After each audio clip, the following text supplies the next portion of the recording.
오늘 윤석열 대통령의 탄핵에 반대하기 위해서 기각 또는 각하를 주장하는 우리 서울대 재학생 그리고 대학원생 600여 명의 마음을 담아서 학생들이 기자회견을 하기 위해서 이 국회를 찾았습니다. 우리 국민의힘 의원들도 응원하는 마음으로 함께 자리를 했습니다. 곧바로 기자회견 시작하도록 하겠습니다. 한 10초 정도만 촬영하고 의원들은 기자회견장 밖에서 대기하도록 하겠습니다. 됐습니까? 예. 첫 번째 발표하실 분 나오셔서 하시면 돼요. 조금 더 가깝게 왼쪽. 안녕하십니까. 저는 서울대학교 대학원 재학 중인 이기쁨입니다. 저희가 오늘 이 자리에 선 이유는 대통령에 대한 사기 탄핵을 신속히 각하시킬 것을 촉구하고 거대 야당과 선관위의 부정부패를 규탄하기 위함입니다. 헌법재판소의 책무는 헌법과 법률이 규정한 원칙을 철저히 준수하고 공정한 재판을 통해 국민이 신뢰할 수 있는 판결을 내리는 것입니다. 그러나 지금의 헌재는 본연의 책무를 수행하지 않고 있습니다. 대통령의 탄핵심판 과정에서 헌재는 대통령의 답변 기일을 보장하지 않았으며 일방적으로 변론 기일을 지정하였습니다.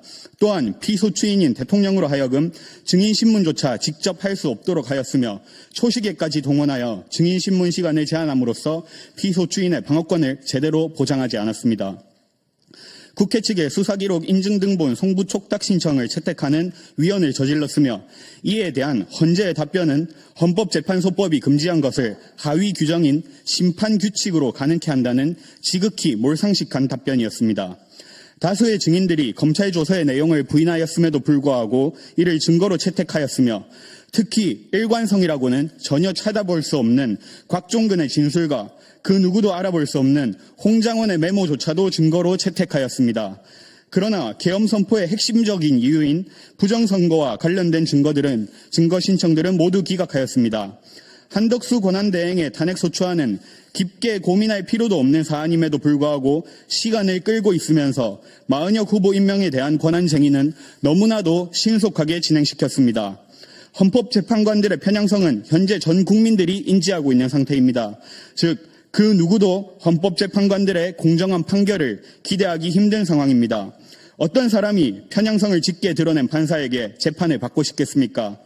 재판관으로서의 자격조차 의심스러운 이들이 일반 국민도 아닌 대통령의 탄핵 심판을 너무나도 불공정하고 졸속하게 진행하였습니다. 탄핵소추안의 핵심적인 내용인 내란죄를 공판 중에 철회했음에도 불구하고 헌재는 이를 수용하였습니다. 이는 소추서의 동일성을 훼손한 것으로 내란죄 빠진 탄핵은 명백한 사기 탄핵입니다. 그럼에도 불구하고 헌재는 탄핵소추안을 각하시키기는커녕 국회 재의결 요구조차 하지 않았습니다. 이러한 헌재의 행태는 대한민국의 법치 질서를 뒤흔드는 행위이며 헌법재판소의 존재 이유 자체를 스스로 부정하는 것입니다. 대통령의 방어권조차 보장하지 않고 불공정한 재판을 진행하는 편향된 재판관들을 대체 어떤 국민이 신뢰한단 말입니까? 대한민국 헌법 수호의 최후의 보루인 헌재가 너무나도 많은 위헌을 저지르고 불공정한 재판을 진행하는데 대체 헌재가 왜 존재해야 하는 것입니까? 얼마 전 중앙지법에서 대통령에 대한 구속 취소가 인용되었습니다. 지금까지의 대통령에 대한 공수처의 수사와 체포는 모두 불법이었다는 의미입니다. 늦게나마 사법부는 잘못된 것들을 바로잡고 있습니다. 헌재 또한 지금이라도 올바른 판결을 내림으로써 정의를 바로 세워야 할 것입니다. 위헌적이고 불공정한 탄핵 심판을 강행하여 대통령의 탄핵 소추안을 인용한 재판관들은 반드시 역사의 죄인으로 기록될 것입니다. 이에 저희는 이 자리에서 헌법재판소가 사기 탄핵을 신속히 각하할 것을 강력히 촉구합니다. 부디 사기 탄핵을 인용한 죄인으로 역사에 남지 않으시기를 바랍니다.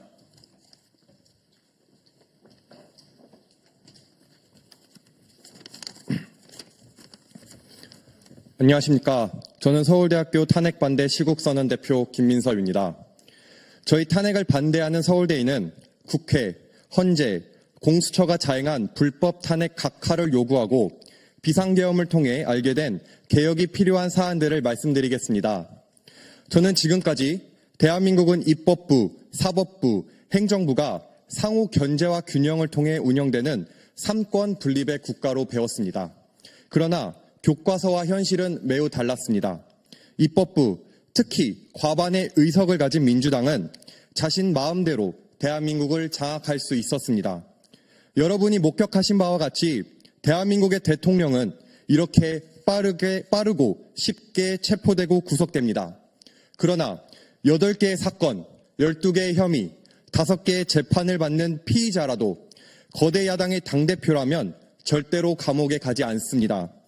민주당이 자의적으로 설정한 정의에 부합하지 않으면 대통령, 총리, 장관, 기관장, 검사를 불문하고 줄 탄핵을 자행합니다. 탄핵 소추안이 통과되면 이들의 손과 발은 꽁꽁 묶여 행정부가 정상적 기능을 하지 못하게 됩니다. 그러나 국민 여러분이 보신 바와 같이 탄핵을 당한 장관, 기관장, 검사들은 당당히 기각을 받아 복귀하고 있습니다. 국정 운영에 꼭 필요한 예산으로 역시 협박하여 행정부와 사법부의 존립 자체에 대한 위협을 가하는 것이 대한민국 삼권 분립의 현실입니다. 반면 국회를 견제할 수 있는 행정부와 사법부의 권한은 허울만 있을 뿐 실제적인 도움이 되지 않습니다. 대통령의 고유 권한인 비상계엄 역시 국회 해산권이 의결되면 계엄군은 해산해야 합니다. 윤석열 대통령은 국회 거대 야당의 폭거에 맞서 대국민 호소를 목적으로 계엄을 선포했습니다. 저는 비상계엄 선포 당시 윤석열 대통령께서 왜 이런 선택을 할 수밖에 없었는지 전후 상황에 대해 고찰했습니다. 공부를 하면 할수록 29번의 탄핵, 예산안 폭거, 간첩법 반대는 대한민국의 근간을 흔들 수 있는 엄중한 사안이라는 것을 깨닫게 되었습니다. 87년 이후 지금까지 골았던 고름이 2024년 계엄이라는 바늘로 터져버린 것입니다. 탄핵 재판이 각하되어 윤석열 대통령께서 복귀하시면 지금과 같이 절대적 권한을 가진 제왕적 의회제를 국민과 힘을 모아 개혁해야 한다고 생각합니다. 국회가 가진 무소불위의 특권으로 자신들의 정파적 정치적 이익만 추구한다는 것을 알기에 국민들은 더 이상 국회를 신뢰하지 않습니다. 저는 이제 국회를 다시 국민의 것으로 돌려드려야 한다고 생각합니다. 국민의 다수가 뽑았다는 정치적 정당성으로 많은 권력과 권위를 부여받은 국회의원들이 국민적 신뢰를 얻기 위해서는 지금 국회가 가진 권력과 권한을 내려놔야 할 때입니다. 언론 역시 개혁의 대상입니다. 이번 주 화요일 SBS가 운영하는 유튜브 채널 스브스 뉴스에서 윤석열 대통령 탄핵 관련 여론조사를 진행했습니다. 조사 중 탄핵 반대 의견이 찬성 의견보다 많아지는 시점에 여론조사는 중단되었고 지금은 그 게시판에 접속할 수 없습니다. 이는 탄핵을 반대하는 목소리를 묵살하려는 모습으로밖에 해석할 수 없습니다. 탄핵을 반대한다는 이유로 극우로 낙인 찍고 선거에 대한 국민의 검증권을 보장하라는 목소리를 음모론으로 치부하는 것이 대한민국 언론의 현실입니다. 일부 언론은 윤석열 대통령에 대한 호칭을 사용하지 않고 있다가 지지율이 오르니 슬그머니 호칭을 사용하는 아주 비겁한 모습을 보이기까지 합니다. 심지어 서울대 탄핵반대 시국선언을 한 학생을 서울대생이 아니라는 가짜뉴스를 배포하고 쇼츠로 무한 생산이 되고 있지만 어떠한 책임도 지고 있지 않습니다. 아직도 일부 사람들은 이러한 가짜뉴스를 진실로 믿고 있습니다. 이러한 무책임한 행동이 정말 개탄스러울 뿐입니다. 언론은 국민의 눈과 귀를 장담하는 매우 중요한 역할을 하는 기관입니다. 그런데 언론이 객관적인 보도가 아닌 정파 싸움에 눈이 멀어 자신의 본분을 잃어버리면 이는 언론이라 부를 수 없습니다. 윤석열 대통령께서 하루빨리 복귀하셔서 언론의 편파보도 문제 해결을 위한 개혁을 진행해야 한다고 생각합니다. 일관되고 명확한 기준을 수립하여 더 이상 국민들이 가짜뉴스에 함몰되는 일이 없도록 해야 합니다. 국민은 진실을 원합니다. 더 이상 국민들의 눈과 귀를 속이려 하지 마십시오. 감사합니다.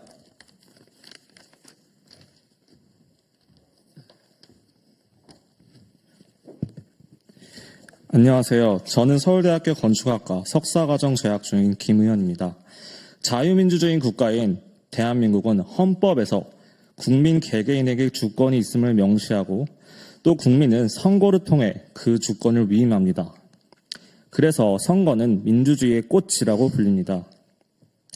선거를 주관하고 수행하는 이러한 선관위는 독립된 헌법기관으로서 선거의 공정성을 보장해야 하지만 최근 드러난 비리와 부정선거 의혹은 그 신뢰를 송두리째 흔들고 있습니다. 감사원의 최근 감사 결과는 선관위의 부패와 도덕적 해이를 온 국민에게 알렸습니다. 지난 10년간 291차례에 진행한 경력직 공무원 채용 전부에서 비리나 규정 위반이 있었던 것이 드러났습니다. 또한 적발되는 채용 비리가 총 1,200건에 달했습니다. 특히 선관위 고위 간부들의 자녀가 특혜를 받고 경력직으로 채용된 것이 확인되었습니다.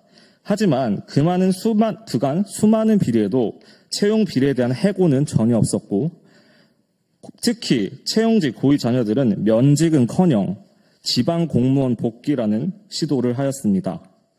공정해야 할 기관이 내부적으로 특혜를 남발하여 이를 자정할 기능조차 갖추지 못한 현실은 심각한 문제가 아닐 수 없습니다. 더 나아가 허위 병가, 무단 결근, 근무 시간 중 로스쿨 강의를 듣는 등 공직자로서 도저히 용납할 수 없는 행태가 발견되었습니다. 그러나 선관위는 이를 바로잡기는커녕 감사를 거부하는 태도를 보이고 있습니다. 이것이 끝이 아닙니다. 최근 언론 보도에 의하면 선관위가 정치권과 연결되고 있다는 보도가 있습니다. 김세환 전 선관위 참모총장은 정치인들과 비밀리에 연락하기 위해 익명의 세컨폰을 사용하였고 퇴직 후에도 이를 반납하지 않았습니다. 감사원의 조사가 시작되다 그는 데이터를 삭제한 후 제출하였습니다. 더욱 심각한 문제는 선관위의 전산망 보안의 취약성입니다.